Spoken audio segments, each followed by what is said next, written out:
ఏ rice ఇది? Okay. ఇది వచ్చేసి మీకు పులిహోర. ఇది టెంపుల్ స్టైల్ పులిహోర. Temple style. Okay, better. కొద్దిగా చాలు చాలు. ఇదేంటి?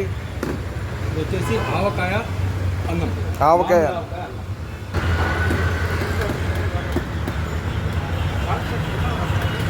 ఆవకాయ బద్దలు కూడా ఉన్నట్టున్నాయి. ఆవకాయ బద్దలు.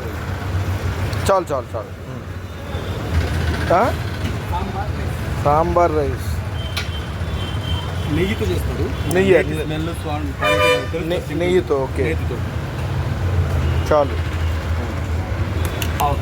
ముద్దపప్పు. అబ్బో, దీంట్లో కూడా మీకు ఆవకాయ ముక్కలు, నెయ్యి కలుపుతారు. ఓకే. ఈ ఐటమ్స్, ఈ ముద్దపప్పు ఆవకాయ కానీ మామూలు ఆవకాయలు కానీ నెయ్యితో కలిపిన ఐటమ్సే ఉంటాయి. ఓకే. ఇదేంటి? ఇది వచ్చేసి గార్లిక్ రైస్. Garlic rice. అబ్బో, చాలా ఆరోగ్యం కదా.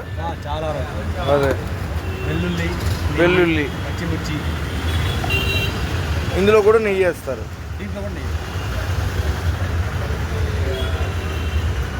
ఏంటండి ఇది? Vegetable rice. అబ్బో, వెజిటేబుల్ బిర్యానీ అంటారు. మామూలు బిర్యానీ లాగా అన్ని రకాల కాయగూరలు ఉన్నాయి కదా దీంట్లో. జ్యూసీగా ఉండేటట్టు వండాము. అబ్బో, సూపర్ కదా. అంతేనా, ఇంకేమైనా ఉన్నాయా? ఎన్ని ఐటమ్స్? 10 ఐటమ్స్ మొత్తం. ఇదంతా ఎంతకి? ఎంత మనకు?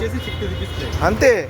అబ్బో, సూపర్. అయితే ఈరోజు అయితే టేస్ట్ చేస్తాను ఇవన్నీ, ఎలా ఉందో చూసి చెప్తాను. ఐటమ్స్ ఆరోగ్యకరమైనవి, చక్కగా ఇంట్లో తయారు చేసిన వంటకాలు. ఇది ఎక్కడ? అడ్రస్ ఎక్కడ ఇది? మనకి ఇది వచ్చేసి అద్దంకి బస్ స్టాండ్లో కావేరీ ట్రావెల్స్ పక్కన ఉంటుంది. ఎంజే కిచెన్ ఉంది. ఒంగోలులో. మధ్యాహ్నం కూడా ఉంటుందా? మధ్యాహ్నం, సాయంత్రం. అబ్బో, టోటల్గా వేడిగా 12 గంటల నుంచి 3 గంటల వరకు ఉంటుంది. 50 రూపాయలకి ఇన్ని రకాల ఫుడ్ పెడుతున్నాం. Vegetable food. నాన్ వెజ్ అన్నది కలవదు. నాన్ వెజ్ అనేది కలవదు. సో సపరేట్గా ఉంది, కానీ అసలు ఇక్కడైతే నాన్ వెజ్ అనేది కలవదు. ఓకే, సూపర్ అండి. ఇక్కడ లేదు, ప్యూర్ వెజిటేబుల్ మాత్రం ఇస్తుంది. Okay, thank you. Garlic rice. Chicken biryani కన్నా చాలా బాగుంది గార్లిక్ రైసు. ఇది సాంబార్ రైసా? ఇది సారీ, ఆవకాయ, ముద్దపప్పు, నెయ్యి.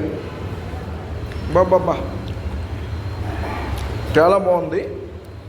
మీరు కూడా వచ్చి ట్రై చేయండి.